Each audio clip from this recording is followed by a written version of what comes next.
हजरत आलम सल्लल्लाहु अलैहि वसल्लम पे गुस्ताखी की तो हमने एक मोर्चा निकाला और ये बता दिया कि महाराष्ट्र के लाखों मुसलमान रोडों पे आ सकते हैं। अगर मुस्लिम पर्सन अल्लाह अगर हुक्म देता है तो तमाम हिंदुस्तान के मुसलमान रोड पे आके बता देंगे कि अब मोदी तुम्हारा दौर खत्म हो चुका है, आने वाला टाइम सेकुलरिज्म का दौर है। बहुत बहुत शुक्रिया। चंद लाइनें कहना चाहता हूं कि पहले ये तय करो कि वफादार कौन है। पहले ये तय करो कि वफादार कौन है। ये वक्त खुद बताएगा कि गद्दार कौन है। ये वक्त आज आप लोगों के बीच में हम लोग चल कर आए हैं। यहां आने का मकसद सिर्फ ये है कि हैदराबाद से मजबूत आवाज उठे, हैदराबाद से मजबूत संदेश जाए और पूरे मुल्क के अंदर जाए कि ये लड़ाई मुसलमानों तुम्हारी नहीं है। ये लड़ाई इस मुल्क के दस्तूर को और आइन को बचाने की है। और इंशाअल्लाह अज़ीज मुझे अल्लाह की ज़ात से उम्मीद है कि हैदराबाद को हम ये चाहते हैं कि हिंदुस्तान की फिक्र की दिशा हैदराबाद तय करता है। एक कैपिटल सियासत दिल्ली की सियासत है और एक इक़्तिसादी सियासत मुंबई से होती है और सही मुल्क के लिए जो सही दिशा है, फिक्री दिशा है, वो हैदराबाद से तय होती है। लड़ लेंगे, वक्त के नाम पर उठ के ठहरिए तो सही। ये लोग दिल्ली से आए हुए हैं, ये लोग बैठ करके बहस मुबाहिसा कर रहे हैं, ये लोग पार्लियामेंटेरियन कमेटी में ठहर करके ये जिसका मुशाहिदा कर रहे हैं, क्या टफ काम लेकर के उठे हैं। हैदराबाद के गय्यूर मुसलमानों, आपकी जिम्मेदारी है कि आप अपनी जबान से, अपने हाथ से, अपनी हिम्मत के साथ इनके साथ ठहरे और फिर पूरा हिंदुस्तान जब ठहरता है तो जरूर भी जरूर इसका फर्क होता है। फैसले अदालतों में बाद में होते हैं, लोगों की जमीन पे पहले होते हैं। जमहूरियत में सबसे बड़ी ताकत अगर है तो आवाम की ताकत है, आपकी ताकत है। फैसले आपके मैदानों में और आपके पास होंगे। वमा अलैना इल्लल बलागुल मुबीन। आज आप लोगों के बीच में हम लोग चल कर आए हैं। मोहब्बत की ज़मीं को उनके नगमों से भर देंगे,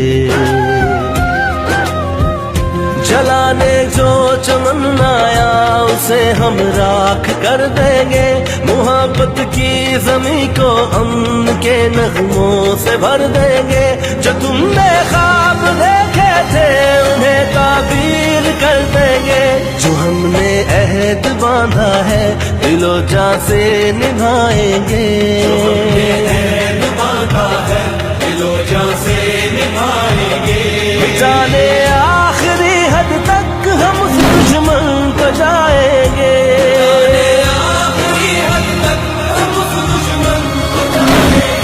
मिटाने आखिरी हद तक हम उस दुश्मन को जाएंगे। मोहब्बत की ज़मीं को उनके नगमों से भर देंगे। आज आप लोगों के बीच में हम लोग चल कर आए हैं। यहां आने का मकसद सिर्फ यह है कि हैदराबाद से मजबूत आवाज उठे, हैदराबाद से मजबूत संदेश जाए और पूरे मुल्क के अंदर जाए कि ये लड़ाई मुसलमानों तुम्हारी नहीं है। ये लड़ाई इस मुल्क के दस्तूर को और आइन को बचाने की है। ये लड़ाई इस मुल्क के दस्तूर और आइन की हिफाजत करने की है। आज अगर मुसलमान का वक्त छीना जा रहा है, कल मंदिर का खजाना भी खाली होने का नंबर आएगा, कल गुरुद्वारे का भी नंबर आएगा। जब आग लगेगी किसके पड़ोस में, कौन रहता है ये नहीं पूछती आग, सबका घर जलाकर खाक करती है। ये आग लगाई है। आज जरूरत है इस बात की कि जागो और अपने तमाम हमवतनी भाइयों के साथ मिलकर के इस लड़ाई को लड़ने का काम करो।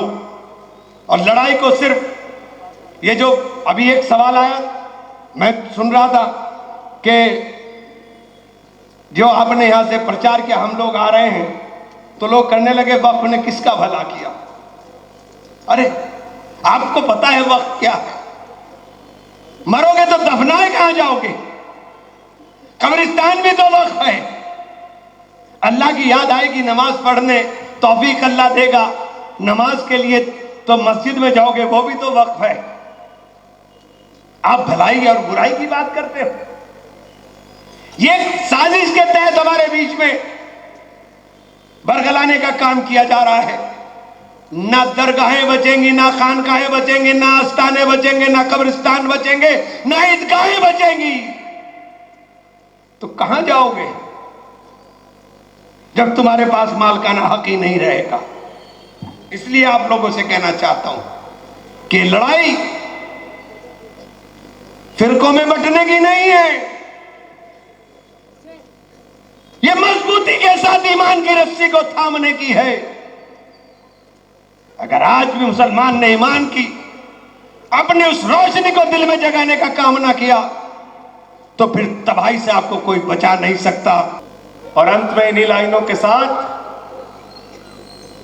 कि ये अमन बिक रहा है, चमन बिक रहा है, गरीबों के तन का कफन बिक रहा है, बाजारों में बहनों का तन बिक रहा है। यारो बुरा न मानो तो कह दूं, इन बेईमानों के हाथों वतन बिक रहा है, इन बेईमानों के हाथों वतन बिक रहा है। इस देश के मुसलमानों की जमीनें कब्जा करके नरेंद्र मोदी जी अपने दोस्त अडानी को देना चाहते हैं। अडानी को नाम पूरा देश नीलाम करना चाहते हैं, चाहे गुरुद्वारे की जमीन हो, मंदिर की जमीन हो। जैसे इन्होंने एयरपोर्ट दे दिया, पोर्ट दे दिया, रेल दे दिया, सेल दे दिया, कोयला दे दिया, गैस दे दिया, बिजली दे दिया, पानी दे दिया, ऐसे ही मस्जिदों की, मंदिरों की, गुरुद्वारों की जमीनें भी उठा के अपने दोस्त अडानी को मोदी जी देना चाहते हैं। इसलिए सबको साथ लाना होगा और अपने धर्म को बचाना होगा, क्योंकि भारत का संविधान धारा 25, 26 साफ तौर पे कहती है हमें अपने धर्म के हिसाब से पूजा करने की, उपासना करने की, इबादत करने की, प्रार्थना करने की पूरी छूट है। हमें अपने धर्म के हिसाब से अपने संपत्तियों की रक्षा करने की पूरी छूट है। बहुत बहुत शुक्रिया। फरमा रहे थे, जब हुकूमत ही जलालत पर आ जाए, जहालत पर उतर आए, तो फिर गयूरों को खड़ा होना चाहिए, गैरतमंदों को आगे आना चाहिए। और बुज़दिलों की जरूरत ना कभी थी, ना है, ना रहेगी।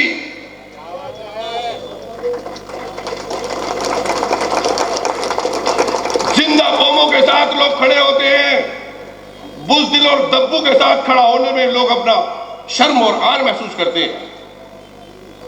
और इंशाअल्लाह अज़ीज़, मुझे अल्लाह की ज़ात से उम्मीद है, हैदराबाद को हम ये चाहते हैं कि हिंदुस्तान की फिक्र की दिशा हैदराबाद तय करता है। एक कैपिटल सियासत है, दिल्ली की सियासत है, और एक इक्तिसादी सियासत मुंबई से होती है। और सही मुल्क के लिए जो सही दिशा है, फिक्री दिशा है, वो हैदराबाद से तय होती है। लेकिन आप इस मकाम को पहचाने, तो अपने आप इसको सबूत देना है। मुझे उम्मीद है कि दूसरा जो प्रोग्राम होगा उसमें सारे बिरादरान वतन और सारे लोग इंशाअल्लाह मिलकर के करेंगे, और हम इस बिल के साथ साथ ही इस हुकूमत को भी सलाम करेंगे कि भाई अब अलविदा, बहुत हो गया। इंशाअल्लाह उस अलविदाई का जो वो है प्रोग्राम, वो यही से तय हो इंशाअल्लाह। Member of parliament Imtiaz Jaleel ने